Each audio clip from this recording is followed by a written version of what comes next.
السلام علیکم ورحمۃ اللہ وبرکاتہ۔ بسم اللہ والحمد للہ والصلاة والسلام علی سیدنا و مولانا رسول اللہ وعلی آلہ ومن والا۔ اللہم صلی وسلم علی النبی الامی وآلہ۔ ناظرین و سامعین اکرام، دور حاضر میں ہر کوئی مفتی بنا بیٹھا ہے۔ ذرا سی بات پر کسی سے اگر اختلاف ہو جاتا ہے تو سیدھے اس پر کفر کا فتویٰ تان دیتے ہیں، اس کو مرتد بنا دیتے ہیں، خارج عن الاسلام اس کو سمجھنے لگتے ہیں۔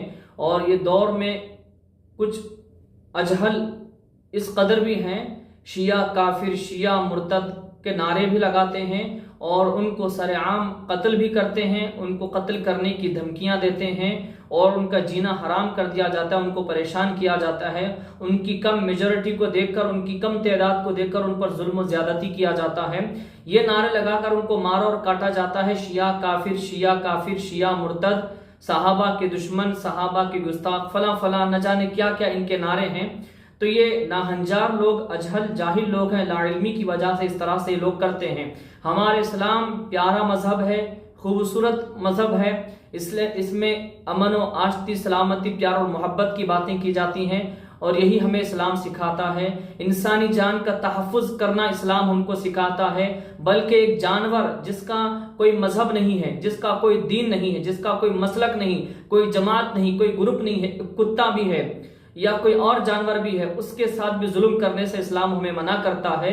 بلکہ بخاری شریف اور دیگر کتب حدیث میں ہم پڑھتے ہیں، ایک فاحشہ عورت ایک کتے کو پانی پلا دیتی ہے تو کتے کو پانی پلانے کے سبب سے اللہ تعالیٰ اس کی مغفرت فرماتا ہے۔ ایسی بہت ساری مثالیں ہمارے پاس موجود ہیں، احادیث کی روشنی میں، قرآن کی روشنی میں۔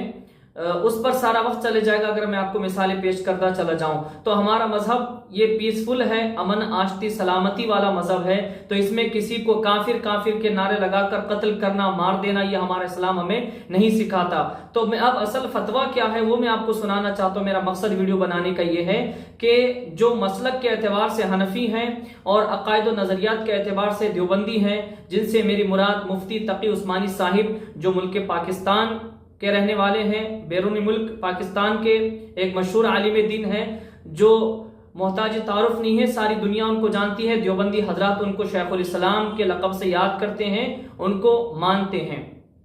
تو ان کی ایک کتاب ہے فتاوی عثمانی، یہ کتاب کا جلد نمبر 1 ہے اور صفحہ نمبر ہے 97 سے 98، 97 to 98 تک آپ نے جو ہے اس میں شیعہ حضرات کو کافر کہنے کے تعلق سے آپ نے فتویٰ تحریر فرمایا، آپ سے سوال کیا گیا ہے، وہ سوال کیا ہے اور آپ کا جواب کیا ہے وہ میں اسکرین پر آپ کو دکھاؤں گا، پڑھ کر سناؤں گا اور آپ نے کیا تحریر فرمایا ہے مفتی تقی عثمانی صاحب نے۔ بس میں یہ کہنا چاہوں گا کہ جو نظریہ مفتی تقی عثمانی صاحب کا ہے، اگر ایسا سب کا ہو جائے تو کیا ہی اچھی بات ہو جائے گی۔ تو اپنے دماغوں سے بغض و حسد کو نکالیے، عداوت تعصب کی اینک کو اتاریے اور علم کی روشنی میں اپنے عقائد و نظریات کو پیش کریے۔ اختلاف رکھیے علم کے میدان میں رہ کر، اس سے مخالفت کا راستہ مت نکالیے، اس سے ذاتی منافرت نہیں ہونا چاہیے، دشمنی کا راستہ نہیں کھولنا چاہیے۔ وہ بھی کلمہ پڑھنے والے ہیں، وہ بھی نمازیں پڑھنے والے ہیں، وہ بھی روزہ رکھنے والے ہیں، وہ بھی زکوٰۃ دینے والے ہیں، اسلام کے اراکین کو ادا کرنے والے ہیں، اللہ کو ایک ماننے والے، اللہ کے رسول صلی اللہ علیہ وسلم کو سچا نبی ماننے والے ہیں۔ تو آئیے میں وہ فتویٰ آپ کو سنا دیتا ہوں، کتاب بھی آپ کے سامنے اور سوال جواب بھی آپ کے سامنے موجود ہے، آپ حضرات سماعت فرما لیجیے۔ یہ دیکھیں صفحہ نمبر 97 ہے، یہاں پر سوال کیا گیا روافض کو علی الاطلاق کافر نہ قرار دینے کی وجہ، یعنی کہ مفتی تقی عثمانی صاحب سے پوچھا گیا کہ آپ روافض کو علی الاطلاق کافر کیوں نہیں کہتے۔ سوال آپ کے سامنے پڑھ دیتا ہوں، پھر اس کے بعد جواب پڑھتا ہوں، آپ اسکرین پر ملاحظہ فرمائیے، یہ پوری کتاب آپ دیکھ سکتے ہیں۔ سوال، مسئلہ یہ ہے کہ بینات والوں نے 2 نمبر روافض کے بارے میں شائع کیے ہیں، ٹائٹل پر لکھا ہے علماء کا متفقہ فیصلہ، یعنی شیعہ کافر ہے۔ اس میں ہند و پاک کے بڑے بڑے علماء کے دستخط موجود ہیں، آپ کے دستخط نظر سے نہیں گزرے۔ یعنی کہ ایک کتاب شائع ہوئی، ایک فتویٰ شائع ہوا جس میں شیعہ کو کافر وغیرہ کہا گیا، جس پہ بڑے بڑے علماء کے دستخط ہے جو ہندوستان پاکستان میں رہنے والے، لیکن مفتی تقی عثمانی صاحب کے اس میں دستخط موجود نہیں تھے۔ تو اسی مناسبت سے، اسی وجہ سے، اسی بنا پر آپ سے سوال کیا گیا۔ آگے اور سوال سنیں، اور ہمارے ایک دوست کا کہنا یہ ہے کہ مولانا محمد رفیع صاحب کو شیعہ روافض کی تکفیر کے بارے میں تردد ہے۔ برائے مہربانی آپ اپنی رائے کا اظہار فرمائیں کہ کیا واقعی ایسا ہے کہ آپ شیعوں کو کافر نہیں سمجھتے؟ مفتی تقی عثمانی صاحب سے سوال ہوا کہ آپ شیعوں کو کیا کافر نہیں سمجھتے؟ کیا وجہ ہے؟ آپ اس کو واضح کریں، اس طرح سے آپ سے پوچھا گیا۔ اب آپ جواب دیتے، کون؟ مفتی تقی عثمانی صاحب۔ جواب: جو شیعہ کفریہ عقائد رکھتے ہوں، مثلاً قرآن کریم میں تحریف کے قائل ہوں، میں ورڈ ٹو ورڈ لفظ بہ لفظ من و عن پڑھ رہا ہوں تاکہ آپ کو سمجھ میں آ جائے اور جو اس میں لکھا ہو حقیقت آپ تک پہنچ سکے۔ جو شیعہ کفری عقائد رکھتے ہوں، مثلاً قرآن کریم میں تحریف کے قائل ہوں، یا یہ عقیدہ رکھتے ہوں کہ حضرت جبرائیل علیہ السلام سے وحی لانے میں غلطی ہوئی، یا حضرت عائشہ رضی اللہ عنہا پر تہمت لگاتے ہوں، ان کے کفر میں کوئی شک نہیں۔ لیکن یہ بات کہ تمام شیعہ یہ یا اس قسم کے کافرانہ عقائد رکھتے ہیں، تحقیق سے ثابت نہیں ہوئی۔ یعنی کہ تمام شیعہ جو ہیں وہ اس طرح کی گستاخی نہیں رکھتے ہیں، یعنی تمام شیعہ اس طرح کی گستاخی نہیں کرتے ہیں، جیسے تحریف قرآن وغیرہ اور بھی جو تہمتیں وغیرہ ہیں، وہ اس طرح کے تمام شیعہ عقائد نہیں رکھتے، اور وہ نظر سے نہیں گزرا کس کے؟ مفتی تقی عثمانی صاحب کی یہ تحقیق سے ثابت نہیں ہوئی۔ اور آگے کہتے ہیں، اور کئی شیعہ یہ کہتے ہیں کہ الکافی یا اصول الکافی وغیرہ میں جتنی باتیں لکھی ہیں ہم ان سب کو درست نہیں سمجھتے۔ یعنی جو شیعہ حضرات کی جو کتابیں ہیں، اصول الکافی یا الکافی وغیرہ میں جتنی باتیں لکھی ہیں، تمام شیعہ اس کو صحیح نہیں سمجھتے، یہ مفتی تقی عثمانی صاحب کہتے ہیں۔ اور آگے دیکھیں، ہم ان سب کو درست نہیں سمجھتے۔ دوسری طرف کسی کو کافر قرار دینا چونکہ نہایت سنگین معاملہ ہے، اس لیے اس میں بےحد احتیاط ضروری ہے۔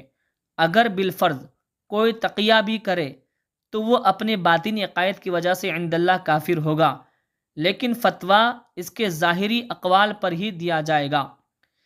یہ مطلب اس بات کا یہ ہے کہ اگر کسی کو سنیں شیعہ ہے تو نام سنتے ہی اس کو کافر نہیں کہیں گے، اس کے اعمال دیکھیں گے کہ اس کے اعمال کیسے ہیں، ظاہری طور پر وہ کیسے اعمال کرتا ہے، اس پر فتویٰ دیں گے۔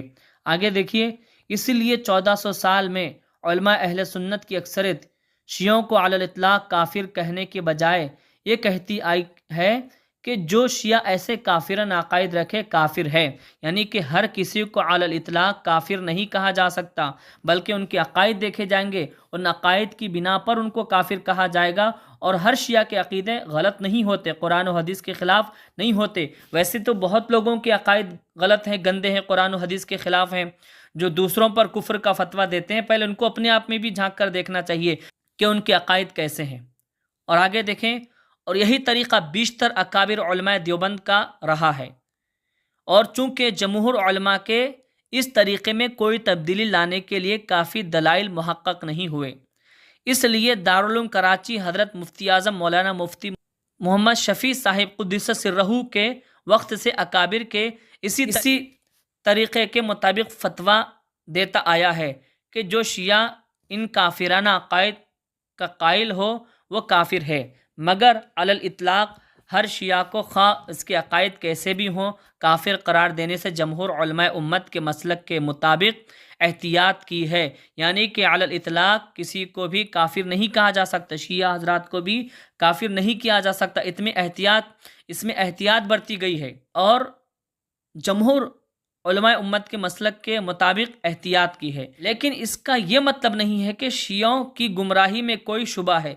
جن شیعوں کو کافر قرار دینے سے احتیاط کی گئی ہے، بلا شبہ وہ بھی سخت ضلالت اور گمراہی میں ہیں۔ اللہ تعالیٰ ان گمراہیوں سے ہر مسلمان کی حفاظت فرمائے، آمین۔ ناظرین و سامعین اکرام، ہم کسی کو کافر نہیں کہہ سکتے جب تک اس کے عقائد اپنی آنکھوں سے دیکھ نہ لیں، اپنے کانوں سے سن نہ لیں۔ تحقیق کے بعد ہی، جو صحیح تحقیق ہے قرآن و حدیث کی روشنی میں، اس کے بعد ہی ہم کسی کو